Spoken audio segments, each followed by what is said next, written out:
Rugby Hub viewers? Welcome back. Hello, Gabsy.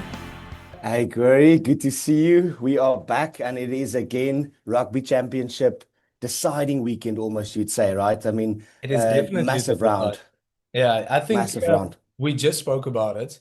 I don't think the Rugby Championship has ever been in this position where, every single team has won two, lost two, and now it's open with two rounds to go, which so exciting. You got the Bledisloe on the one side, you got South Africa versus Argentina playing one game this weekend in Durban, not necessarily happen hunting ground for the Springboks, and then the other game that we play against Argentina is in Twickenham in England, which I is a think that's strange one. gonna, I think that's gonna cause some problems. Shoot the Boks go on and win the championship, there will be some critics.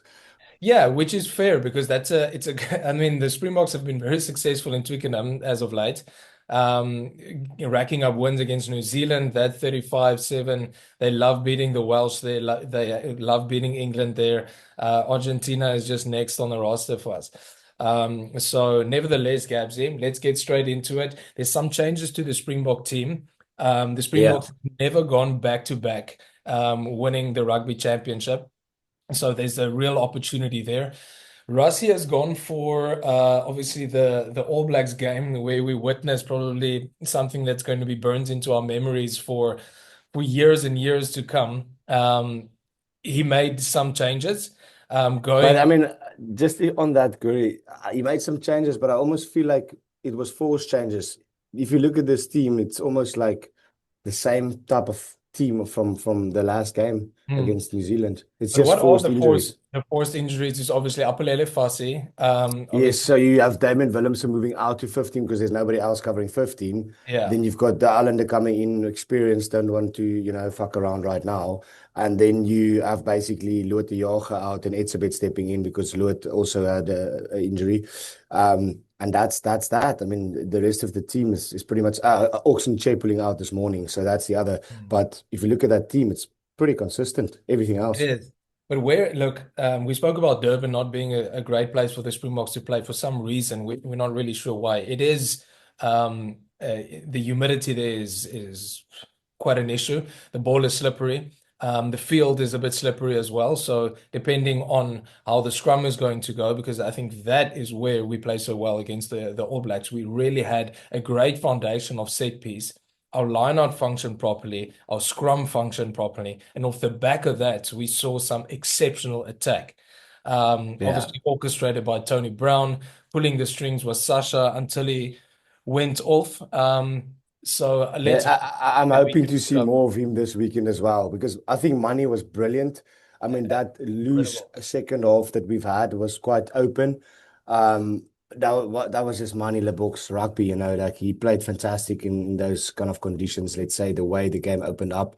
But I would really like to see Sasha play at least 60 minutes or so. I don't He know hasn't how really. serious When is was his the last time injury. he played a full game without going off injured? He really puts his body on the line. He's one of those Yeah. players who really does. It's everything or nothing, and Yeah. he needs to watch out. Maybe spend some time with Andre Pollard, learn to manage his game to avoid, being at the bottom of a ruck or going I off think with a concussion. the style he plays is similar to Damien Willemse, stepping, all Hmm. the flair, Yeah, going into the contact, close to hitting players contact. hard. Yeah, yeah. But just a quick one, I was just opening the weather app here on the side. It's Hmm. actually going to be 26 degrees in Durban tomorrow. Pearl, Pearl. sun shining. That Get the means braai humidity, out. eh? It's 26 degrees in Durban is Get the not the braai same as out. It's going to 26 be a degrees in it's going Cape to be Town. a beautiful day out to play some running rugby. Yeah, well, Gabsy, this week was Heritage Day, also known as Braai Day. I Yeah. cooked the best kudu steak, medium to rare, perfectly. Now that is what I'm looking for from the Springboks. I need ultimate perfection from them, bring all the facets that they've been working on, bring that together. Because let's be honest, they're facing an Argentinian side whose backline are cooking. Their attack is probably the most fluid from any other team in this championship, and Yeah.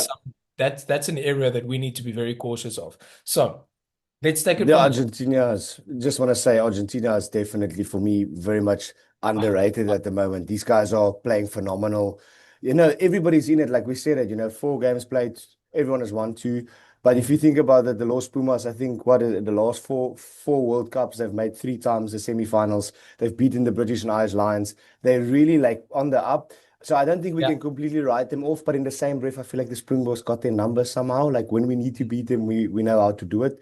yeah, Yeah, let's see. I don't want to speak too early, but I would really, really hope we can, with this team, go and beat the Pumas in South Africa. You need to do that if you want to be world yeah. number one.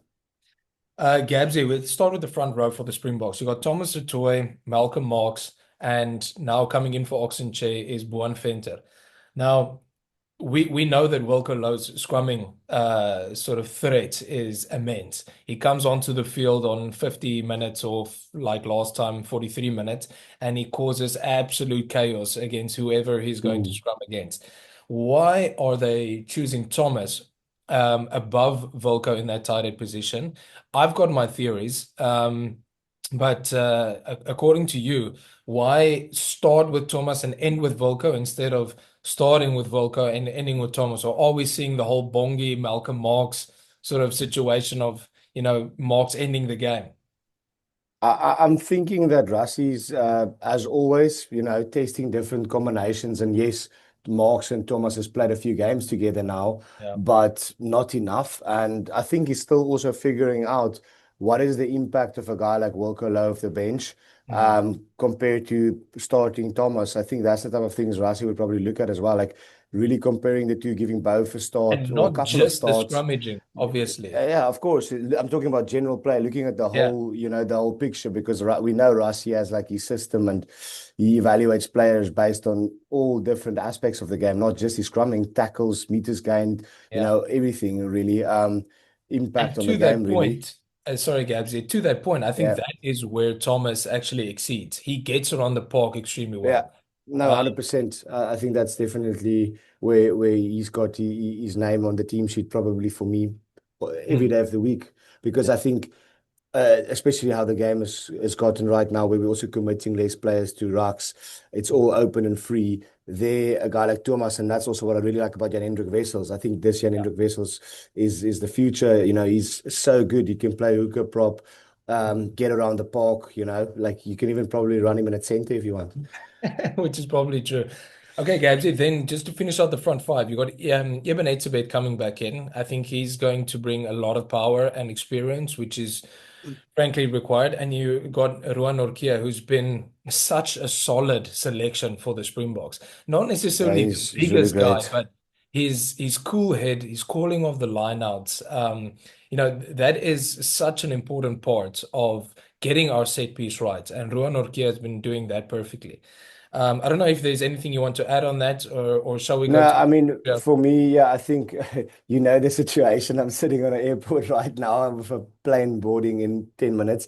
But for me, I think the most important thing is on that forward pack. I think it's quite stable. I just want to see continuity. I hope we can see another performance mm, like we've seen in that second half in Auckland. So yeah, in that would be Wellington? amazing. In Wellington, my bad. Sorry, no, no, not in Auckland, in Wellington. But yeah, you know what I mean. Otherwise, if we transition to the backline, I don't know if you have anything else to add. I'm excited to obviously see Jasper Wiese as well having another It's crack. been great.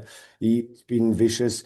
Otherwise, Mm, I'm really excited to see this backline again because basically for me, the only thing that's changed is Damon Willemse was forced to move out to 15, mm, and who better than Damon De Allen to slot into 12.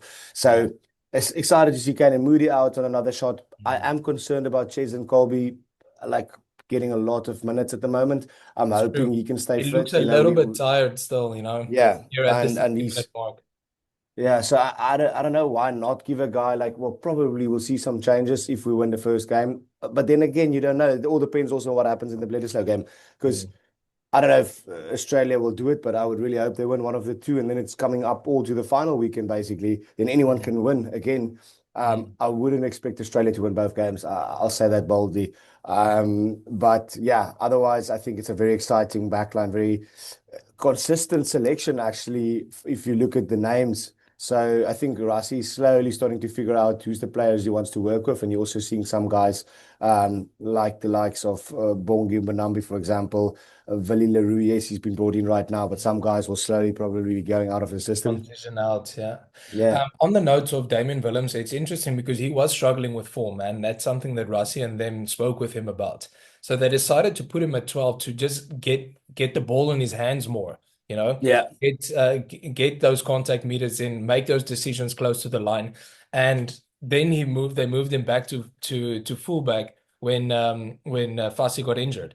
And that's a smart move. So now that he's got his confidence back, you would assume that he's going to bring that same level of decision making from the back this weekend.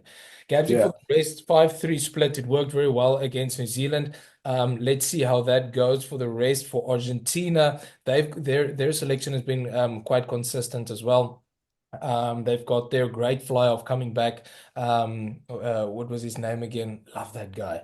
Um, he escaped my name. But anyways, Carreras will still be playing 10 this weekend. For the rest, Gabsy, yeah, it's Bledisloe weekend. I think we're looking at a massive backlash from Yeah. the All Blacks unleashing some hell against the Australians. They're playing in Auckland and Very, Adesanya being captain there. brother, I love you, but You need to my plane go. is literally boarding. You can Okay. wrap it up as well if you want in a single edit. I just want to say, I guys, think enjoy we the said rugby. It's everything that gonna needs to be said. a Guys, really good enjoy one. the weekend's rugby. Gabs, enjoy your flight. I'll see you I love tomorrow you. Cheers, in brother. Cape Town. See Cheers, you. bud. See you. Bye bye. Bye. Cheers, bro.